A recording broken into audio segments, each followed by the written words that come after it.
Hey, what's going on, everyone? Welcome back to Babel on Talmud. Today we're studying Daf Pei Gimel of Masechta Shabbis, Daf 83.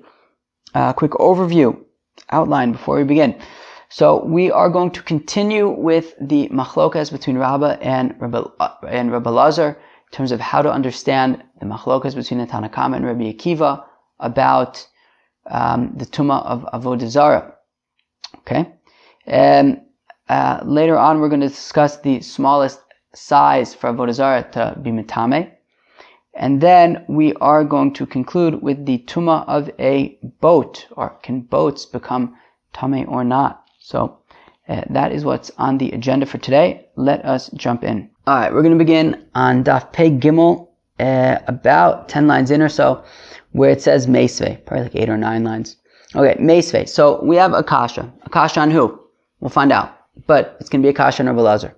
No, it's not. It's going to be a kasha on Rabba, support for Rabbi Lazar. So, Meisvei, we have a kasha. Avoda zara kisheretz, mishamshea kisheretz. Okay. News, what's this brisa saying? So according to the Tanna Kama of this brisa, so we're saying Avoda zara. So one second. First of all, let's just review for a second about, I think that's probably a good idea. Before we begin, let us just review the opinions of Rabbi Lazar and Rabba regarding the machlokas between the Tanna Kama and between the Tanna Kama and Rabbi Akiva. So we had a machlokas in a brisa in Avoda zara, or was it a Mishnah in Avoda zara? Mishnah in Avoda zara, where it says that, so the Tanna Kama compared Avoda zara to a sheretz, and Rabbi Akiva compared Avoda zara to a nida. Okay, now Rabba explained this machlokas as saying that both the Tanna Kama and Rabbi Akiva agree that Avoda zara, a getchke, a little idol, is going to be mitame bimasa if you carry it. Okay, it'll become you will become tummy for carrying it. And the machlokas between Rabbi Akiva and the Tanna Kama is with regard to an even misama, right? This big stone that was supported on like legs, and you have something underneath it, and the Avoda zara is on top of it. The Tanna Kama says, well, we compare it to a sheretz, since a sheretz is not mitame be even misama, so also the Avoda zara will not be mitame be even misama. Whereas Rabbi Akiva says, no, we compare Avoda zara to nida, just like a nida would be mitame be even misama. If she was on top of this even misama, whatever is beneath it would be tame. So also Avoda zara is mitame be even misama. That is how Rabba understands the machlokas. According to Rabbi Lazar, the Tanna Kama and Rabbi Akiva both agree that Avoda zara will not be mitame be even misama. Their machlokas is with regard to tumas masa. Okay, Tanna Kama says that Avoda zara will not be mitame tumas masa because we compare it to a sheretz, which is not mitame tumas masa. Whereas Rabbi Akiva says that Avoda zara is mitame tumas masa because we compare it to a nida who is mitame tumas masa if you were to carry a nida. So that is their machlokas. So now we are bringing a brisa to test out this brisa against the opinions of Rabba and Rabbi Lazar and see how they fare. So Meisvei, so we have a kasha. Avoda zara kisheretz, mishamshea kisheretz. So we say that Avoda zara is like a sheretz, and it's mishamshea. Its tools that you use to serve it, to service Avoda zara are also like a sheretz. And we're assuming what that means is that they're mitame only by touch, only b'maga. However, b'masa they would be tahor. Okay. Rabbi Akiva Omer Avoda zara kinida. Rabbi Akiva says that Avoda zara is compared to nida, mishamshea kisheretz. That Avoda zara is like a nida, and we're assuming what that means is that it's mitame b'masa, and its tools, its vessels that are used to serve it would be mitame like a sheretz, i.e. only b'maga but not b'masa. So b'shlam Rabbi Lazar nicha. So the Gemara wants to say this makes sense to Rabbi Lazar, because according to Rabbi Lazar, the machlokas between the Tanna Kama and Rabbi Akiva is regarding this exactly. Is regarding if Avoda zara is mitame b'masa like a sheretz, or is it right? Well, we would say if it's not mitame b'masa, then it's like a sheretz. And Rabbi Akiva wants to say that we compare it to nida to say that it is mitame b'masa, so basically the machlokas between Tanakama and Rabbi Akiva is whether or not avodah zara is mitame b'masa, which seems to be the machlokas in this brisa that we're quoting. So, El Rabba Kasha. But according to Rabba, it's a kasha, because he would say that they both agree, both Tanakama and Rabbi Akiva would agree that avodah zara is mitame b'masa. So Amar lach Rabba mi'alima mi'masnisen dekatani eitzav avana v'afar mitamen kisheretz v'ukimna my kisheretz lo mitame be'evin misama hachinam lo mitame be'evin misama. Let me read that slowly. So Amar lach Rabba is going to respond to you. Mi'alima mi'masnisen. No, is this brisa any stronger of a question than the original Mishnah that we had quoted from Avodah Zara? Now, what did that Mishnah say in Avodah Zara? The Mishnah says what? So I'm going back to the top of Pebez and Mabez. Avana ve'etza v'afar mitamim kisheretz. That the stones, the wood, and the dirt from this wall that was half owned by Avodah Zara. So mitamim kisheretz, they're tummy like a sheretz. Shenamar, as the pasuk says, shaketz shaketzen. Rabbi Akiva omer kinida shenamar tizreim k'mo dave. Manida mitam masa, avodah zara mitam masa. Fine. No, so that brisa also said that the machlokas between the Tanakama and Rabbi Akiva, right, is that the Tanakama says it's like a sheretz, and Rabbi Akiva says a nida, and Rabba says, look, I also explained that machlokas to be saying that what does it mean like it's sheretz? It means like it's sheretz that it's not mitame be'evin misama, but it would still be mitame be'masa. So Rabbi is saying, just like I explained that Mishnah in Avodah Zara, to say that when, the Tanakama compares Avodah Zara to sheretz, and Rabbi Akiva compares Avodah Zara to anida, it's to say, they're arguing about whether or not Avodah Zara is mitame be'evin misama, but they would both nonetheless agree that Avodah Zara is mitame b'masa. Well, I'll say the same exact thing over here. That in this brisa, when it's saying that Tanakama says Avodah Zara is compared to a sheretz, whereas Rabbi Akiva says that Avodah Zara is compared to nida, it's regarding that same machlokas about Evan Misama. But they would both agree that Avodah Zara would be mitame nonetheless, like b'masa. Okay, so again, let's read it inside.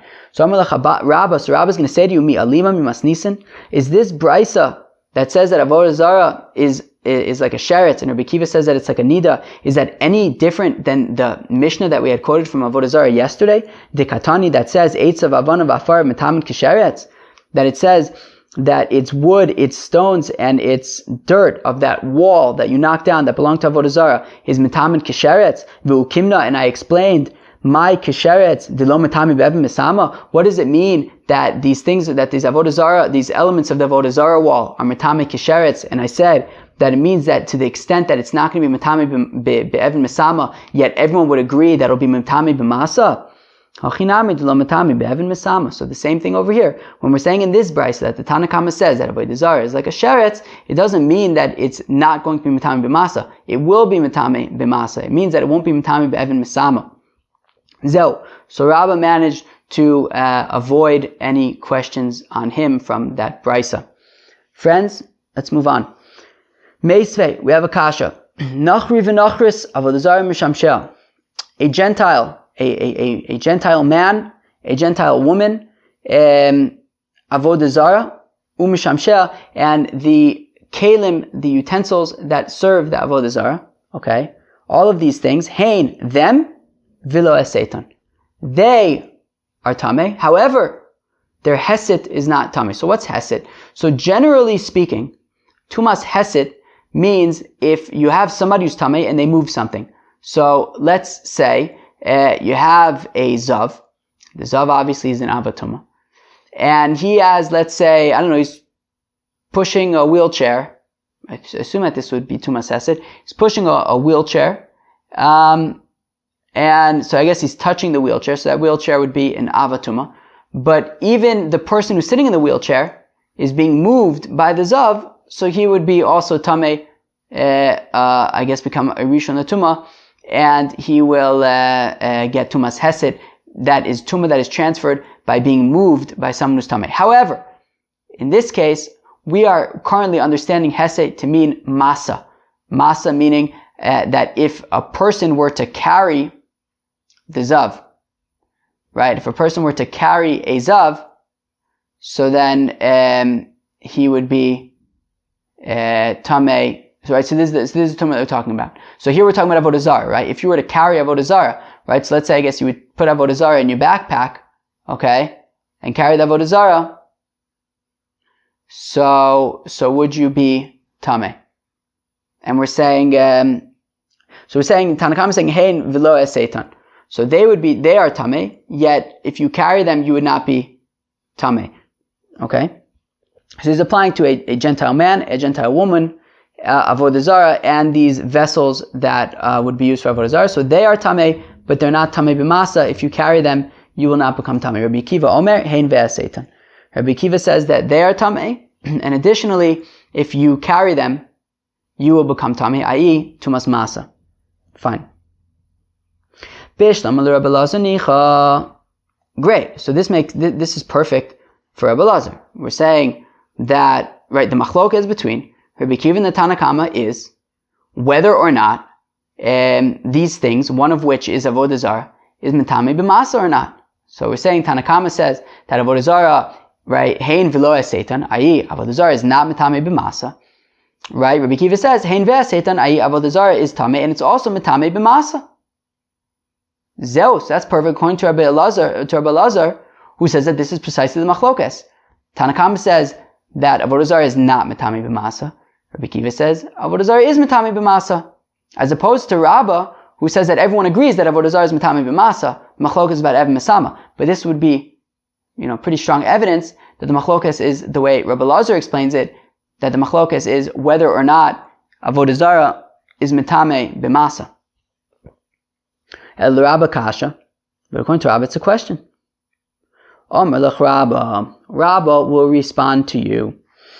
Uletaimech, and according to you, the way that you want to understand this brisa, Nachri v'Nachris nami hein v'lo es seitan, a Gentile man and a Gentile woman, they are tamei, and we're going to explain what that means. But if you carry them, then you would be tahor, i.e. they're not mitame b'masa. Meaning, according to what you're saying, right, that hein v'lo es seitan, that there's machlokas by Avoda zara of whether, right, Avoda zara is mitame b'masa. Well, Avoda zara isn't the only thing listed in that Mishnah. There's nachri nachis Avoda zara mishamshel. So whatever is gonna, and we're grouping them all together. And if we're saying that the machlokas is whether or not Avoda zara is mitame b'masa, well then you're going to have to also say that the machlokas is also whether or not a nachri v'nachris are mitame b'masa. But everyone knows that a nachri and a nachris are certainly mitame b'masa, as we're about to learn. So clearly, something is not right in this brisa. Clearly, we're going to have to somehow explain this brisa in a way that is not the simple explanation of it. So, once already it's open for new explanation, well, then Rabbah is going to explain it how he wants, Rabbi Elazar is going to explain it as how he wants, because it's clear that you can't simply explain it just regularly. V'atanya, right, we learn in a brayso, Daber al b'nei Yisrael v'gomer, it says in the pasuk of Zavin, right, so it says, speak to b'nei Yisrael. So b'nei Yisrael mitam b'ziva ve'nachim mitam b'ziva. That Tumas Ziva only applies to Jews. Tumas Ziva does not apply to Gentiles. Okay? If they see Ziva, they don't have to, wait 7 days without seeing Ziva. Aval, it's not one of the 7 mitzvahs b'nei Noach. Ziva, Tumas Zav. Aval, Gazu Alein, Sheyu Kazavim L'chol Devrein. However, interestingly enough, the Chacham made a gezer that we need to treat Gentiles as if they were Zavim. As if they have Tumas Ziva, L'chol Devreim, for all of their things. And therefore, just like a Zav is mitame b'masa, well guess what? Also a Nachri and a Nachris are going to be mitame b'masa. So therefore, we see that this brisa cannot possibly make sense. Because this brisa is saying that according to the Tanakama, we have, forget about Tanakama, in this brisa with this four things, four people, four categories, whatever it is, right? Nachri, Nachris, Avoda zara, and Mishamsheh. Okay? Now, we're saying, Tanna Kama says, Hein v'lo eseitan, and Rabbi Akiva says, Hein ve'eseitan. And we want to say that what this means is that the Tanna Kama says that while all four of these categories are themselves tameh, they are not mitame b'masa. And Rabbi Akiva says, no, not only are they tameh, they are even mitame b'masa. The thing is, that can't possibly make any sense, because there's no question regarding a nachri and a nachris that they are mitame b'masa. So our understanding of this brisa being about are these four categories mitame b'masa or not is clearly not the correct way to understand this brisa, and it's clearly not the intention of this brisa, because there is no doubt that nachri and nachris are certainly mitame b'masa. So what is then going on in this brisa? Well, basically, the point is, well, you're going to have to explain it some other way, and therefore, once already you're going to have to explain it some other way, well, Rabba is just going to say it's talking about whatever he wants it to be talking about. Rabbi Elazar is going to say it's talking about whatever he wants it to be talking about. Once already you have to change things, just change it however you want, I guess. So, Rabba, mitaritz the taime, Rabba is just going to explain this brisa in a way that makes sense according to him, which is, Nachri v'Nachris, when it comes to a Gentile man and a Gentile woman, Hein, they are tameh ve'aseitan. Also, whatever, if you carry them, right, they will be tameh b'masa, ve'evin misama shalaim, as well as they'll be tameh be'evin misama, just like Avoda zara is tameh be'evin misama. Okay, fine. Avoda zara.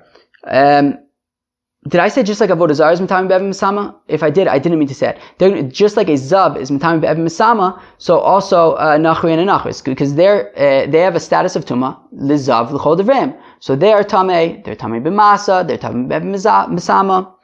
When it comes to Avoda zara, Avoda zara is tamei ve'aseita, and they're also mitame b'masa. Says according to Rabbah, he would say that even according to Tanna Kama, Avoda zara is going to be mitame b'masa as well. Aval lo evin misama shela, but it would not be mitame be'evin misama. Rabbi Akiva Omer, whereas Rabbi Akiva says Avoda zara hi ve'aseita ve'evin misama shela. Whereas Rabbi Akiva disagrees and says no, not only will it and its hesed be tame, but even be'evin misama it will be tame. That is how Rabbah wants to explain the brisa. Once already we have to change it because it can't make sense at face value, so he changes it to just make sense according to him. So now if Rabbi Elazar mitaritz the time, and Rabbi Elazar is going to make whatever changes he's going to have to make, and he will do it in such a way that will make sense according to him.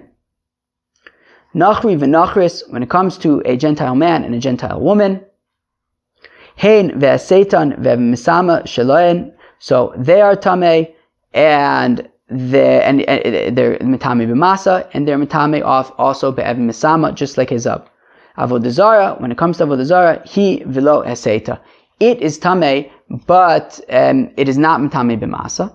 Rabbi Akiva Omer, Avoda zara, he ve'eseita, whereas Rabbi Akiva disagrees and says, no, Avoda zara is tamei as well as its hesed, as well as b'masa.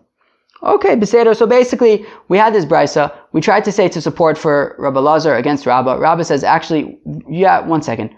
Take a second look at that brisa. It clearly doesn't make sense the way it is. You're going to have to change it. Clearly there's something, not right at face value. You're going to have to, make some amendments to make it make sense. Rabbah amends it the way that he wants to make it make sense according to him. Rabbi Elazar makes it make sense according to him. And so it's not exactly a kasha anymore. Okay, Frekta Ravashi Akasha. Maskif Ravashi. Ravashi asks a question. You know what his question is? It's this. My hain. What does it mean, hain? So we've been understanding this brisa that says, right, Nachri v'nachris Avoda zara mishamsheh, hain v'lo eseitan.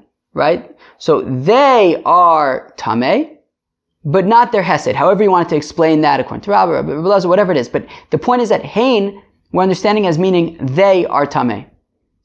Ravashi says something isn't right here.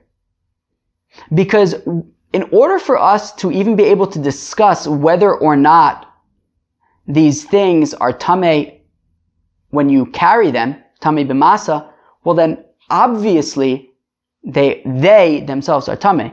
Because if they themselves are tameh, then there's nothing to talk about. If they themselves are not tameh, if they are tahor, well then there's nothing to talk about in terms of, well, if you carry them, will you become tameh? Obviously, you won't become tameh if you carry them if they're tahor. So, in order for us to be able to have this discussion about whether or not these things are mitame b'masa, obviously we're talking about things that are tameh. So, why would the Brisa have to say hein and either ve'as seitan, ve'lo seitan, whatever it is? But why do you have to tell me that they themselves are tameh? Obviously, they're tameh if we're having a discussion about whether or not they're tameh b'masa. Just say, nachri nachas avodah zara mishamsheh ein mitam be'seitan, bekiva omer mitam be'seitan. You don't need to say hein.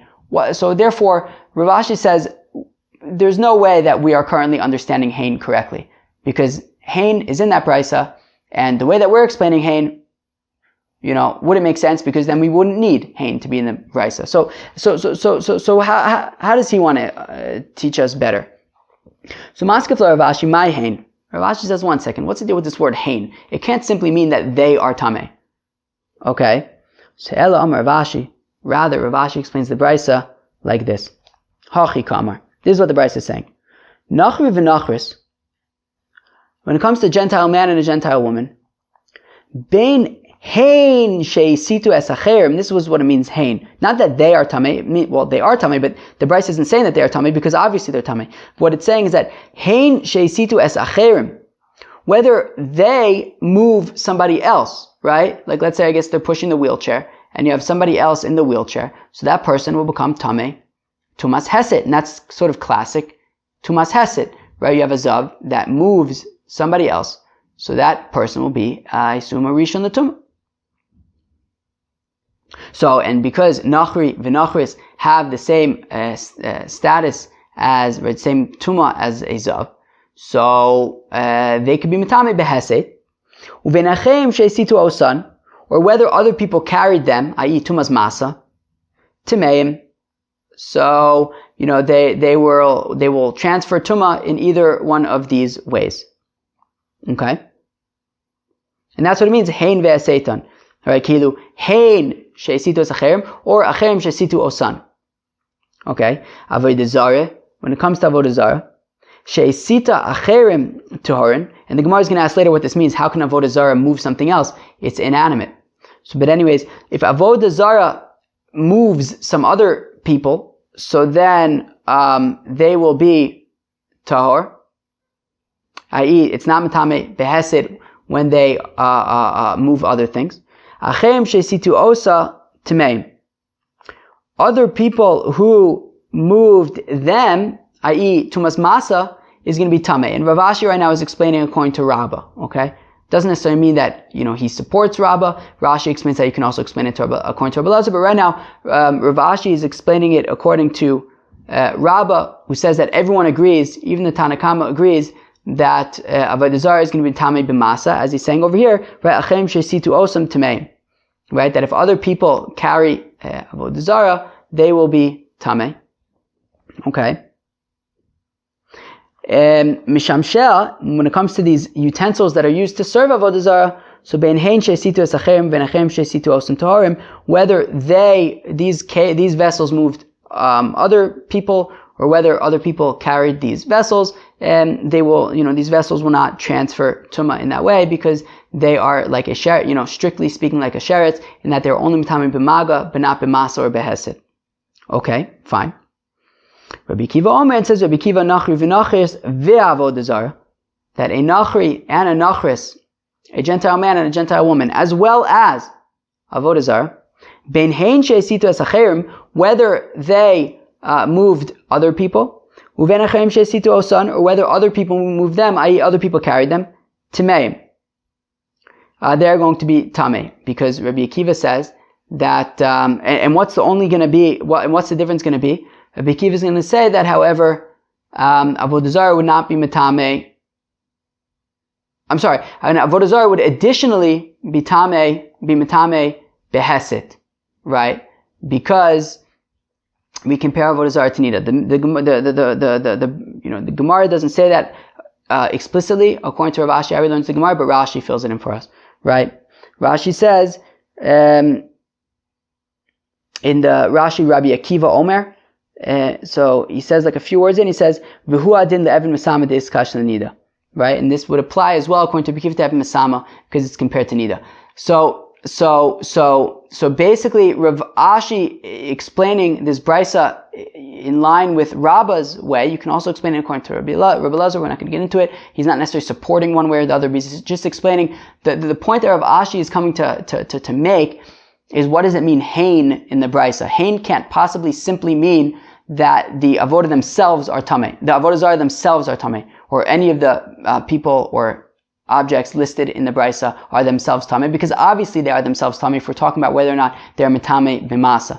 Okay, so what hain means is hain sheisitu es acherim, and right, hesetan means acherim sheisitu osam. Okay, so Rav Ashi is now going through this brisa and explaining it, the different categories and how they would line up in terms of when they are masid other things or other things are masid them. And he shows how you would learn it according to Rabbah, being that to show that Avodah Zarah according to the Tanakama would be mitame b'masa but not behesit, and Rabbi Akiva is saying that Avodah Zarah would be mitame b'masa and as well with hes. I'm sorry, I said that wrong. That according to Tanakama, Avodah Zarah would be mitame b'masa but not be'evin misama. It would stop there at masa, whereas Rabbi Akiva would say that it's compared to a nachri, and a nachri is to say that even be'evin misama they will be mitame. Okay, fine.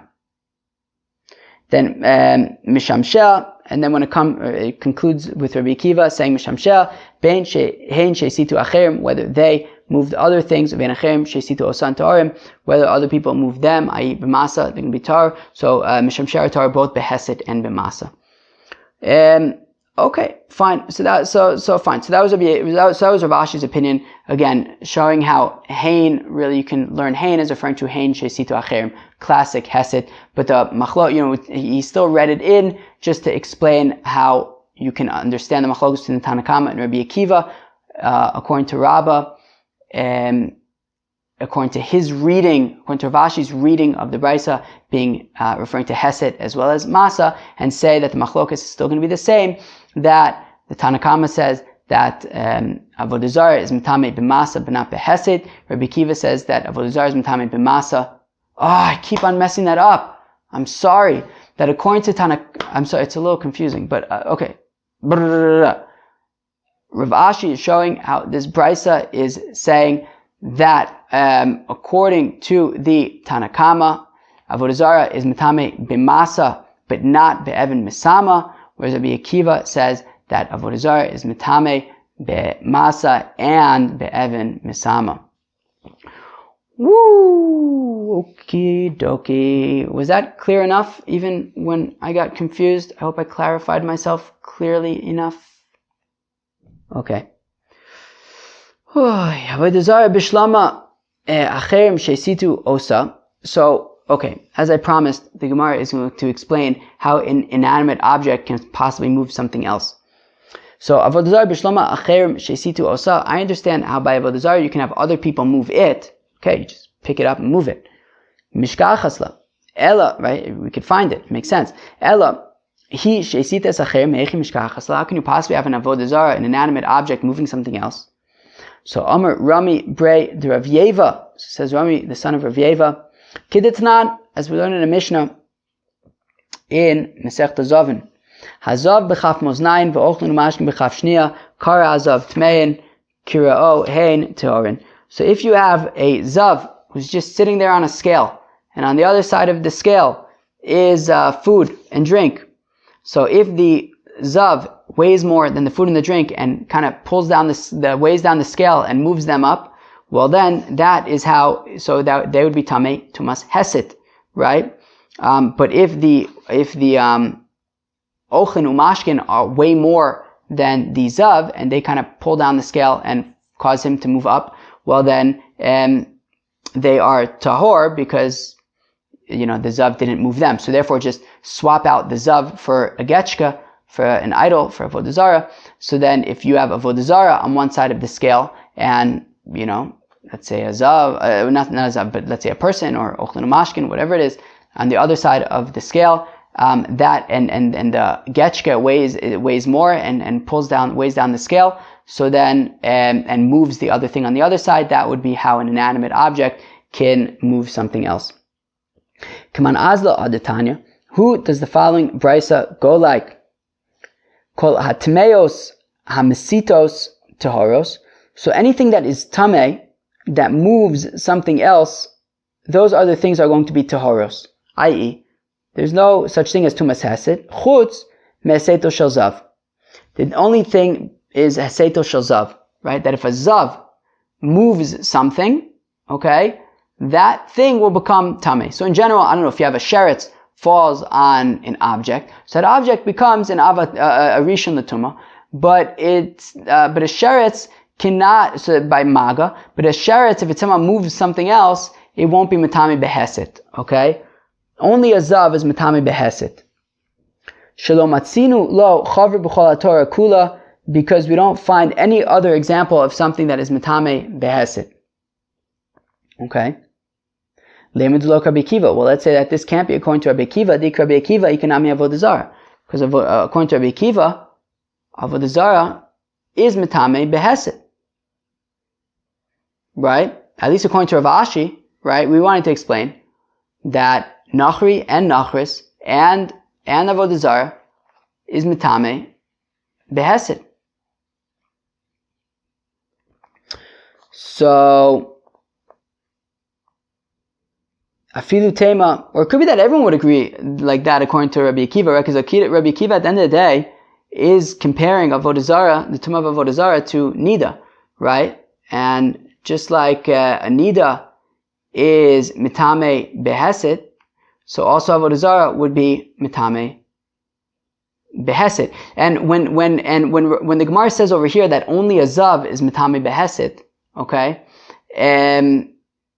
it also includes nida, because nida and zav are kind of the same thing, right? Basically, somebody who has something flowing from their body that is going to make them tameh. Fine. No. So, according to Rabbi Akiva, who compares avoda zara to a nida, well then, why would this brisa say that only zav is matami beheset? Well, avoda zara is also matami beheset, so it must be not like Rabbi Akiva. So the Gemara answers afilu tema Rabbi Akiva. You can even say that this brisa is according to Rabbi Akiva, because tana zav v'chol damila. When it says that a zav is matami beheset, it doesn't only literally mean a zav. It means a zav and anything similar to a zav. So, also including nida, of course, because zav and nida are basically the same idea. Does Rashi says that somewhere, right?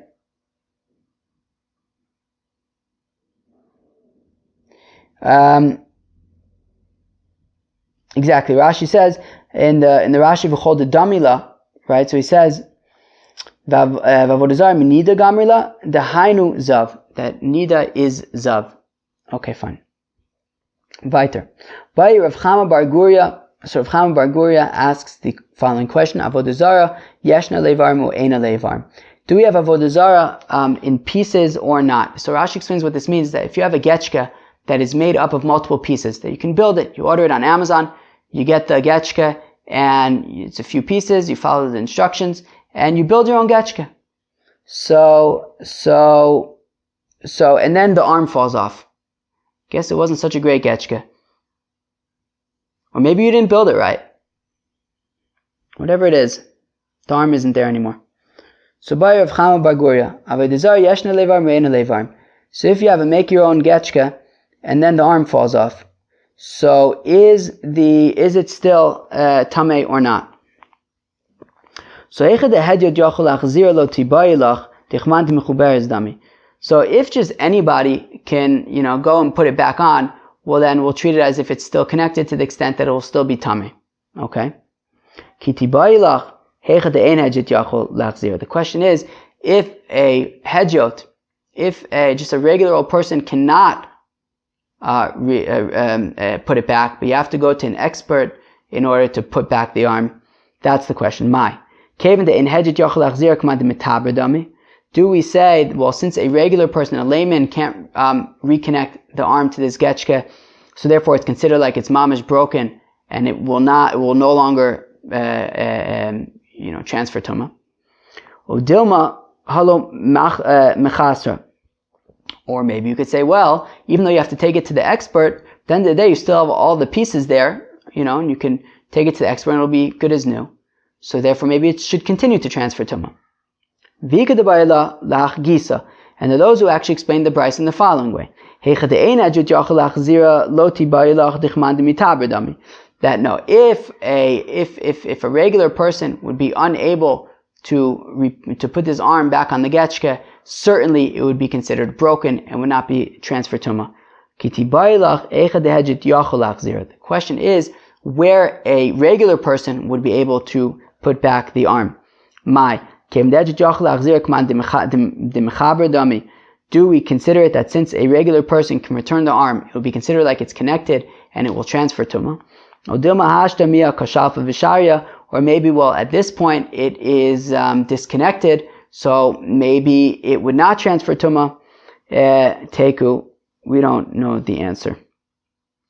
Okay? Rav Achadvoy Bar Ami. So Rav Achadvoy Bar Ami asked the following question.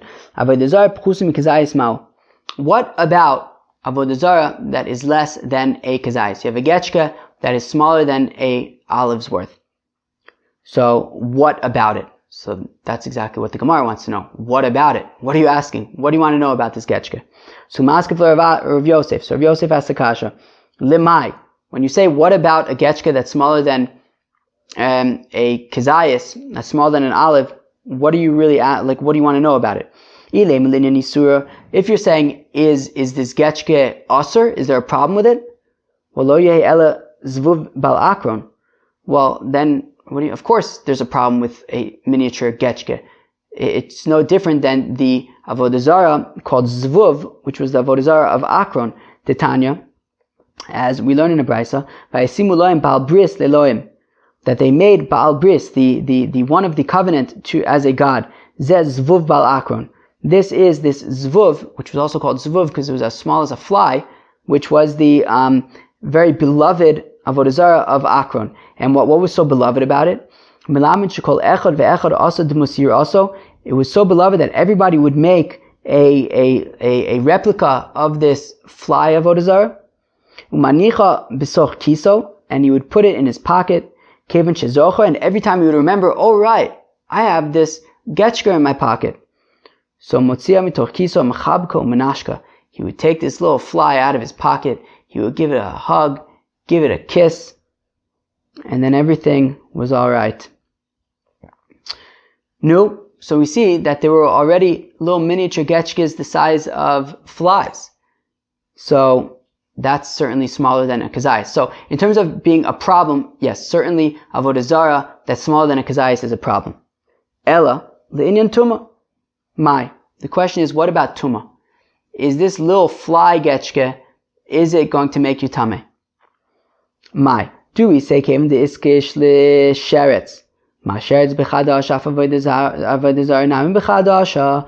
Do we say, well, Avoda zara is compared to a sheretz, as we know, as it says shaketz to shaketzenu.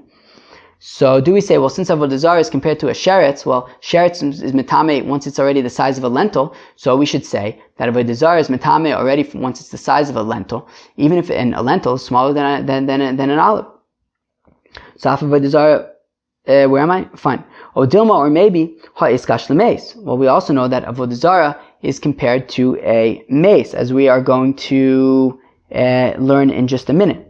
So my mace b'chazayis af Avoda zara b'chazayis. Well, just like a mace is a kazayis, well, therefore Avoda zara is also only going to be metame b'kazayis and not smaller than that, right? Of course, we know that kazayis mi bisar hames is metame ba'oil, right? If you have a bone from etzim kiseora, if you have a bone the size of a barley kernel from a mace, I think it's metame b'maga.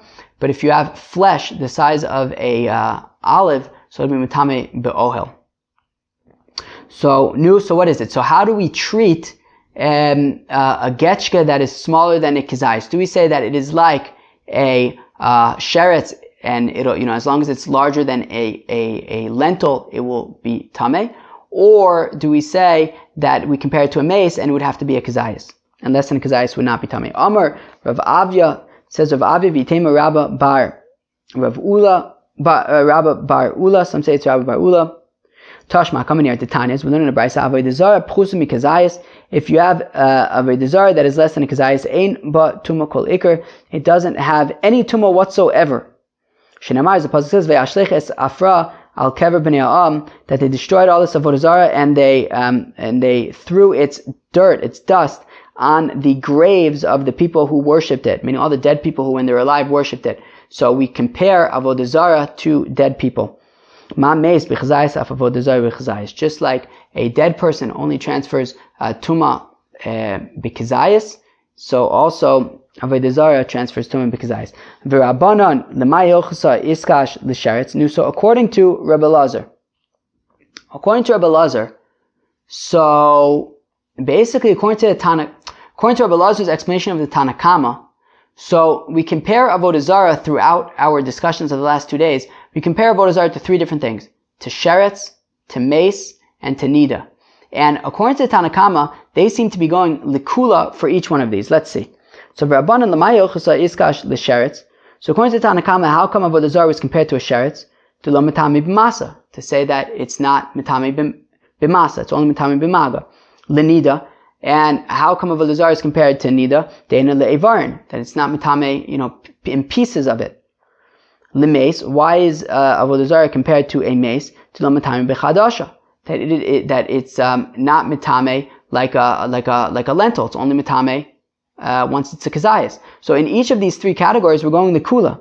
But ema l'chumra, I will say, why don't we just flip these to all be l'chumra? L'mayochsa aksha achman l'sheretz. How come the Torah compares Avoda zara to a sheretz? Well, the tamuyi b'chadasha, to say that it's tamei already the size of a lentil.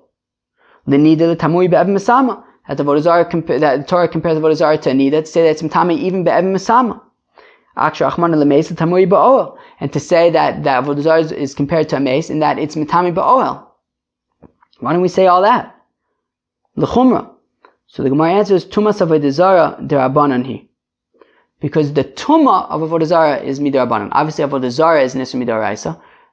But the fact that a getchka is tameh, that is midarabanan. And therefore, v'kula v'chumra, l'kula makshinan, l'chumra lo makshinan. That when we have kula and chumra, when it comes to to something that's midarabanan, so we will, if we have an option, either we can go l'chumra here, or we can go l'kula, either we can be strict, or we can be lenient. So since it's midarabanan, we're gonna take the lenient route.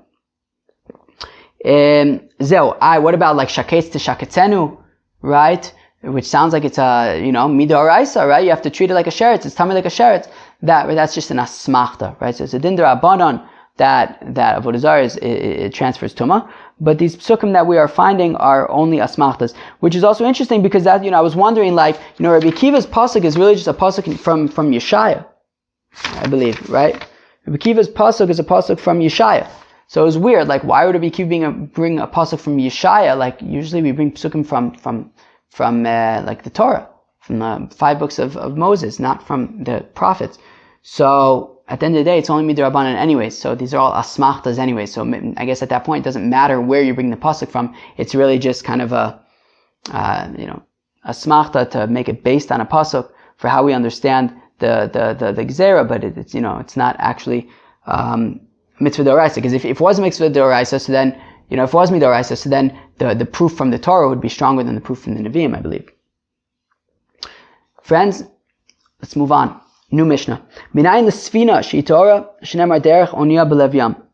So how do we know that a sfina is not mikabel tumah? How do we know that a boat is tahor? Shenemar, as the pasuk says, derech onia b'lev yam. The way we have a pasuk in Mishlei that it is the way of a ship in the heart of the sea, and the Gemara is actually going to explain this Mishnah for us. So let's get started in the Gemara. Pshita, Oniya b'lev yamhi. So why is the pasuk telling us that Oniya b'lev yam, that a ship is in the heart of the sea? Of course, that's what ships do. They go out to the sea. So Hakamash Malan, what it's teaching us is kayam, that a ship is treated like the sea. Mayam tahor avsfina tahor. Just like the sea is tahor, right? If you throw a dead chariots into the sea, it doesn't make the entire sea tameh. No, just like a sea is tahor, so also a ship is tahor. Tanya, we learn in the Brisa, Chananya Omer, says the Holy Chananya, Nilmada Misak. Let us learn, so we actually learn out the tahara, the purity of boats, not from this pasuk in Mishlei, but rather from comparing it to sackcloth, because it says by Tumas Sheretz. If we look in the pasuk by Tumas Sheretz, it says Yipol olav man b'mosam. If you have a dead sheretz and it falls on things, so Yitma, they will become tamei. And then it says Mikol Kli'etz, whether wooden vessels. Now a boat is a wooden vessel. That's the assumption that it's made out of wood. O beged, or a garment, or hide, o sak, or a sackcloth, or a sack. So we compare Kli'etz, wooden vessels such as this boat, to a sack. Okay. So masak, says the Gemara, says Chananya, mitaltal mali v'rekan, just like a sack is something that is movable when it's empty, and it's also movable when you fill it up. Af kol mitaltal mali v'rekan, so also all of the things listed in that pasuk, right? Kli'etz, beged, or sak, all of them are only able to become tamei if you can move them when they are both empty as well as when they are full. Now a boat is movable when it's empty, right? I assume it's not talking about a huge cruise ship. It's talking about, I guess, a boat that's made out of wood that, as long as it's empty, it would be movable one way or another. Actually, on the next stop, we're going to learn about to what extent, what if it's movable by oxen, whatever it is. But since the assumption is that this boat that's made out of wood is movable as long as it's empty, but once it's full, then it's going to be too heavy. You won't be able to move it. So that is why a boat is not mekabel tumah, because while it's able to be moved when it's empty, it cannot be moved when it's full. La puke svina, to the exception, to the exclusion of a boat, the enemy tatel is malivirekam, which is not able to be moved both while it's empty as well as while it's full. It's only able to be moved while it's empty. Fine. My benai, what's the nafkamina between the Mishnah and Chananya? Right? The Mishnah learns out the tahara of a boat from a pasuk in Mishlei, whereas Chananya learns it out from sak, from comparing it to sackcloth by Tumas Sheretz. So, Nike Benayu, Sfina Shel Cheres. One nafkamina is a boat that's made out of earthenware. That sounds like a scary prospect to go out to sea on a boat made of earthenware that can crack, but in any event, if you have a boat that's made out of earthenware, so Manda Amar Onya B'lev Yam. So according to the Manda Amar, who says that, well, we compare it to a boat in the sea. Well, Hanami B'lev Yami. Well, this is also a boat that goes out to the sea, and therefore it's not going to be mitame. It's not going to become tame. The Manda Amar Kisak. Well, Hanach D'chsivi Gabe Sak D'imi Talteles Mali V'Rekan In Ilo Lo. Well, if we're saying like Hananya that we compare. That we have these things written by Sheretz, and we compare the things that are written by Sheretz to a sak, to say that they have to be movable when the malib v'rekan, etc. Well, klicheres is nowhere to be found in that pasuk, i.e., klicheres is not going to be one of those things that is compared to sak, and therefore, klicheres, it doesn't matter whether or not it's movable when it's filled, right? And therefore, it'll be tamei, even if it's unable to be moved when it is full, right? So aval svina, however, a boat shalcheres that's made out of earthenware, which is not compared to a sak. So afagav the enemy talteles mali v'rekan, even though it's not able to be moved both when it's empty as well as when it's full, i.e., when it's full you won't be able to move it. Nonetheless, it will still be mekabel tumah. Inami. I'll give you another nafkamina. Sfina sayarden, a boat that is used to cross the Jordan. Right, the Jordan is not a particularly humongous sea; it's just a river, and therefore there were smaller boats that were used to cross the river. And therefore, even though they're made out of wood, but you can move them even when they're full. Okay, right? The Manda Amar Oniya B'lev Yam Hi Hanami Oniya B'lev Yam. So according to Mandamar, who says from the pasuk of a boat in the water, essentially, well, this is also a boat in the water, so it would be tahor. Mandamar mitateles malivirekan, anami mitateles malivirekan. According to Mandamar, that says in order for something to be mekabel tumah, it has to be able to be moved when it's both empty and full. Well, this small little boat can still be moved when it's full, and therefore it can be Makabel Tumah. The Amr Reb Chanina ben Akavya, how can we say that a Sfina Sayarden, a boat that's used to cross the Jordan, is Timeya? Because you would load it up on the dry land and then bring it into the water afterwards, i.e. you would still be able to move it into the water once it was laden and full. Okay, Amr Rabbi Yehuda Amarav, says Rabbi Yehuda in the name of Rav, Le'olam al yimna adam esatzman beis hamedrash va'afilu sha'a achat. A person shouldn't hold himself back from the Beis HaMedrash even for 1 hour. You should always be in the Beis HaMedrash. Because look what happens if you skip even 1 hour in the Beis HaMedrash. Because for many years, this Mishnah was taught in the Beis HaMedrash. The Mishnah that says that a boat that's used to cross the Jordan is able to be Makabel Tumah was taught in the Beis HaMedrash for many years. Vilon is Gala Taima, but the reason why this boat is able to be Makabel Tumah was never known. Until Reb Chanina ben Akavya came and explained to us that it's because it's able to be moved when it's both empty and full. And if you were in the Beis HaMedrash, mamish, for all those years, and you didn't miss even an hour, but then you left for 1 hour, you may have missed that teaching of Reb Chanina ben Akavya. Therefore, you should never leave the Beis HaMedrash even for 1 hour. Amr Rabbi Yonasan, says Rabbi Yonasan, the olam al yimna adam esatzman beis hamedrash u'midivrei Torah va'afilu b'shas misa. Says Rabbi Yonasan, a person should never hold himself back from the Beis HaMedrash or from the Beis HaMedrash or from Divrei Torah, even at the time that he's dying.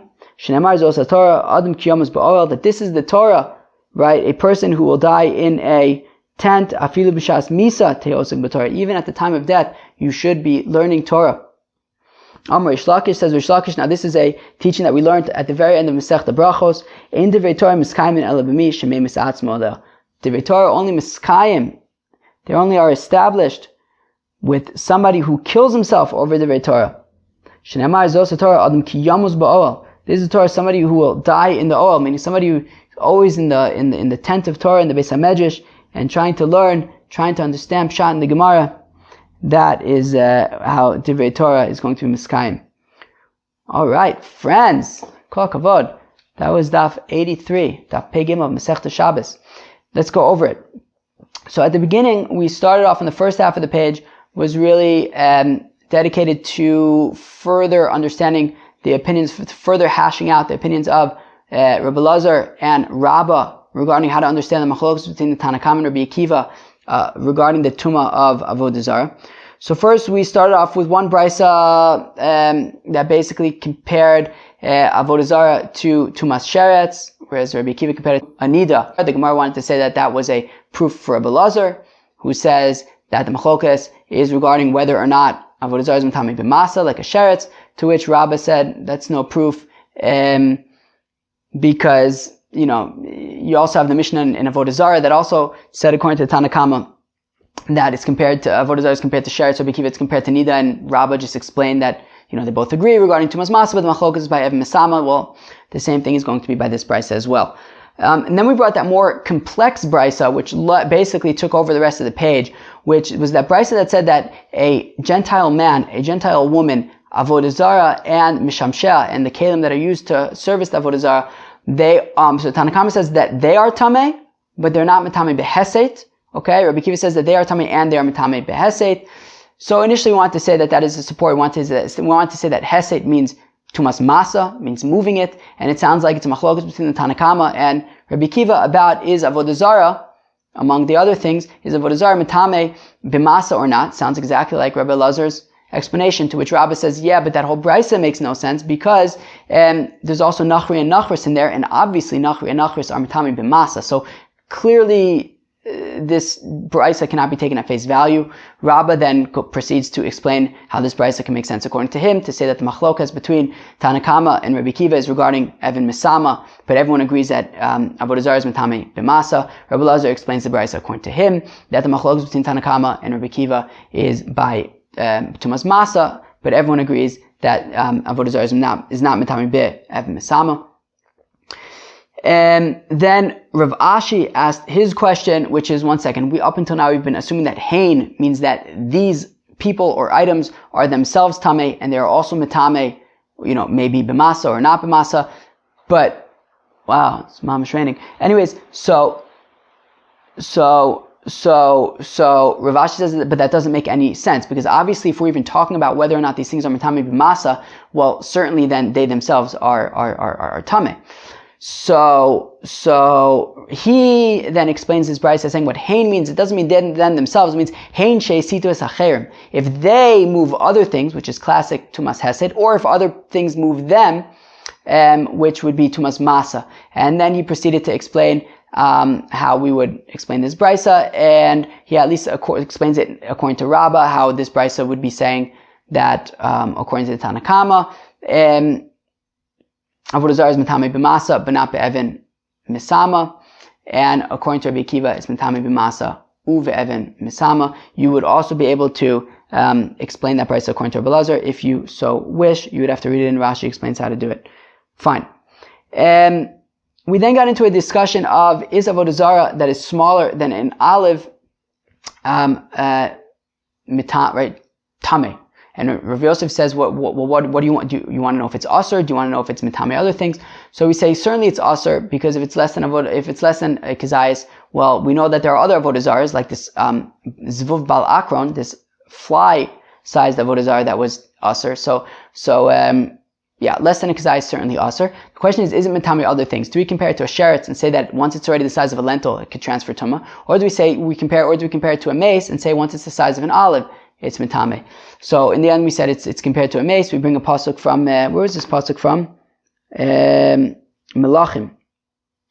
So to show that we compare avoda zara to tumas mace. Fine. Next, then we talk about the tumah of a boat. Okay, and the Mishnah says that a boat is tahor because of a pasuk in Mishlei where we compare a boat to the sea and say just like the sea. I don't know if I just said tameh, but it means I meant to say tar, that a boat is tahor because just like a sea is tahor, also the boat is tahor. So, and then there's a brayso of Hananya who says that, well, a boat is tahor only because it's not able to be moved when it is full. Assuming